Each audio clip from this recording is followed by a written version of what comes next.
Well, the Sacramento Police Department has responded to NDTV's queries. They said that the accused in the hit-and-run case, he was arrested on the 19th of February. This incident, the hit-and-run incident, took place at 7 p.m.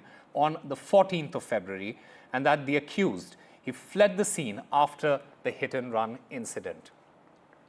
In fact, my colleague Disha Bagchi joins us to get us more on this. Disha, what are the latest details that you can give us, especially with what the Sacramento police has said? Absolutely, Osama. So, as we've been tracking this tragic story of Neelam Shinde throughout the day, now NDTV has exclusively learned from the Sacramento Police Department that, in fact, we have no details about what exactly happened on that tragic day. So, the police has said that around 7 p.m. is when the police responded to a call on the 14th of February regarding a hit-and-run case which took place in Sacramento near the Fair Oaks Boulevard, and they immediately responded to this call. But by the time they reached the spot, the accused, who's a 15-8-year-old individual, had fled the scene, and they found a female adult who was Neelam Shinde at the scene, and immediately took her to the hospital.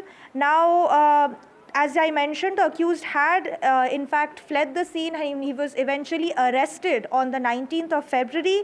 And as I mentioned, he was 58 years old and is now in police custody. So NDTV has been following this story closely throughout the day.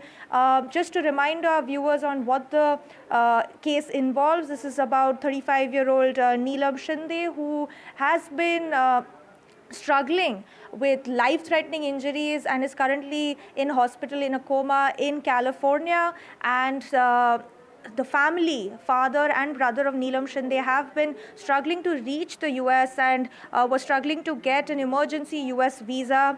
And now, due to NDTV impact, they are now going to have a visa interview tomorrow in Mumbai. So this is what NDTV is exclusively learning right now from the Sacramento police, that the accused, who is 58-year-old Lawrence Gallo, was arrested on 19th February and is now in police custody.